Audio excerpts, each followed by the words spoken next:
أعوذ بالله من الشيطان الرجيم بسم الله الرحمن الرحيم رب اشرح لي صدري ويسر لي أمري واحلل عقدة من لساني يفقهوا قولي حیات الصحابہ رضی اللہ تعالی عنہ حصہ اول دعوت کا باب حضرت صحابہ کرام رضی اللہ تعالی عنہ کا حضرت ابو بکر رضی اللہ عنہ کے زمانے میں میدان جنگ میں اللہ اور رسول کی طرف دعوت دینا اور حضرت ابو بکر صدیق رضی اللہ عنہ کا اپنے امیروں گورنروں کو اس کی تاکید کرنا۔ حضرت سعید بن مسیب کہتے ہیں کہ حضرت ابو بکر رضی اللہ تعالی عنہ نے شام کی طرف لشکر روانہ فرمائے اور ان کو حضرت یزید بن ابی سفیان رضی اللہ تعالی عنہ اور حضرت عمرو بن عاص رضی اللہ عنہ اور حضرت شرحبیل بن حسنہ رضی اللہ عنہ کو امیر بنایا۔ جب یہ لشکر سوار ہو کر چلے تو حضرت ابو بکر رضی اللہ عنہ ان لشکروں کے ساتھ انہیں رخصت کرنے کے لیے سنیت الوداع تک پیدل گئے۔ ان سرداروں نے کہا، یا خلیفہ رسول اللہ، آپ پیدل چل رہے ہیں اور ہم سوار ہیں۔ انہوں نے کہا، میں ثواب کی نیت سے یہ چند قدم اللہ کے راستے میں اٹھا رہا ہوں۔ پھر حضرت ابو بکر رضی اللہ عنہ ان کو ہدایات دینے لگے اور فرمایا، میں تمہیں اللہ تعالیٰ سے ڈرنے کی تاکید کرتا ہوں۔ اللہ کے راستے میں جہاد کرو اور جو اللہ تعالیٰ کو نہ مانے اس سے جنگ کرو، کیونکہ اللہ تعالیٰ اپنے دین کا مددگار ہے۔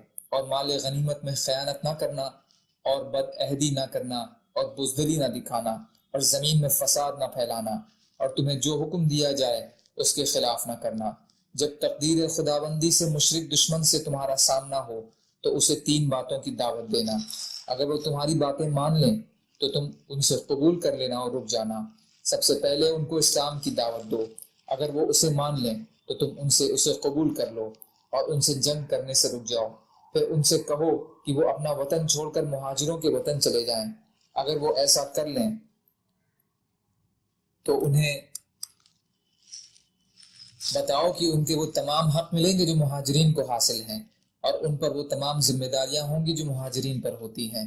اور اگر وہ اسلام میں داخل ہو جائیں اور اپنے وطن میں ہی رہنا پسند کریں اور مہاجرین کے وطن نہ آنا چاہیں تو انہیں بتا دینا کہ ان کے ساتھ دیہات میں رہنے والے مسلمانوں والا معاملہ ہوگا، اور ان پر اللہ تعالیٰ کے تمام حکم لاگو ہوں گے جو تمام مومنوں پر اللہ نے فرض فرمائے ہیں۔ اور مسلمانوں کے ساتھ جہاد میں شرکت کیے بغیر انہیں مال فے اور غنیمت میں سے حصہ نہیں ملے گا۔ اور اگر اسلام قبول کرنے سے وہ انکار کریں تو انہیں جزیہ ادا کرنے کی دعوت دو۔ اگر وہ مان جائیں تو تم ان سے اسے قبول کر لو اور ان سے جنگ کرنے سے رک جاؤ۔ اور اگر وہ جزیہ دینے میں بھی انکار کر دیں تو اللہ سے مدد طلب کر کے ان سے جنگ کرو۔ کھجور کے کسی پیڑ کو خراب نہ کرنا اور نہ اسے جلانا، اور کسی جانور کی ٹانگیں نہ کاٹنا اور نہ کسی پھلدار پیڑ کو کاٹنا، نہ ان کی کسی عبادت گاہ کو گرانا، اور بچوں اور بوڑھوں اور عورتوں کو قتل نہ کرنا۔ اور تم ایسے لوگوں کو بھی پاؤ گے جو تنہائیوں میں چھپے ہوئے ہیں، انہیں ان کی حالت پر چھوڑ دینا کہ وہ اپنے کام میں لگے رہیں۔ اور تمہیں ایسے لوگ بھی ملیں گے جن کے سروں میں شیطان نے اپنے گھونسلے بنا رکھے ہوں گے، یعنی وہ ہر وقت شیطانی حرکتوں میں لگے رہتے ہوں گے اور گمراہ کرنے کے شیطانی منصوبے چلاتے ہوں گے۔ ایسے لوگوں کی گردنیں اڑا دینا۔ بہقی حصہ 9 پیج نمبر 85، کنز العمال حصہ 2 پیج نمبر 295 اور 296۔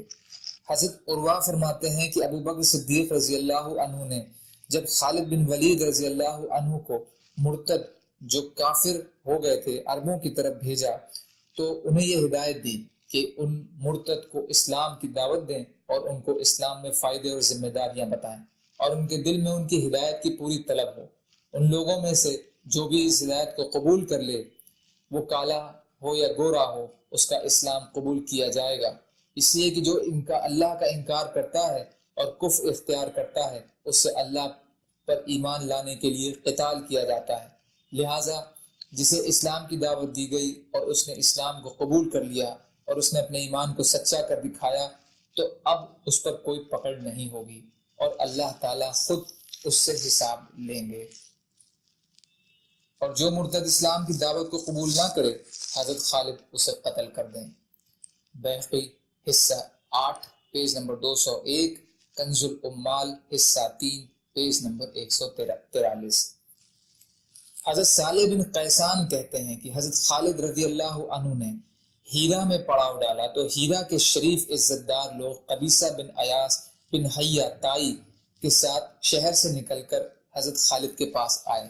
قبیصہ کو کسریٰ نے نعمان بن منذر کے بعد ہیرا کا گورنر بنایا تھا، تو حضرت خالد نے قبیصہ اور اس کے ساتھیوں نے سے کہا، میں تمہیں اللہ اور اسلام کی طرف دعوت دیتا ہوں، اگر تم اسے قبول کر لو تو تم مسلمان شمار ہوگے، اور جو حقوق مسلمانوں کو حاصل ہیں وہ تمہیں ملیں گے، اور جو ذمہ داریاں مسلمانوں پر عائد ہیں وہ تم پر ہوں گی۔ اگر تم اسلام قبول کرنے سے انکار کرو تو پھر جزیہ ادا کرو، اور اگر اس سے بھی انکار کرو تو میں تمہارے پاس ایسے لوگوں کو لے کر آیا ہوں، تمہیں زندہ رہنے کا جتنا شوق ہے ان کو اس سے کہیں زیادہ مرنے کا شوق ہے۔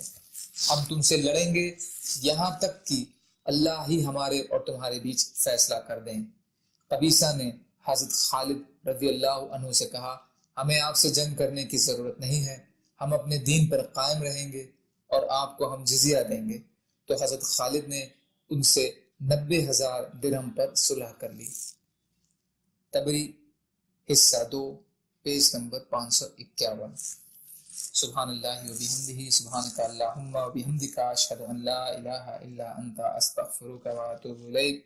سبحان ربک رب العزت عما یصفون وسلام علی المرسلین والحمد للہ رب العالمین، برحمتک یا ارحم الراحمین، لا الہ الا اللہ محمد رسول اللہ۔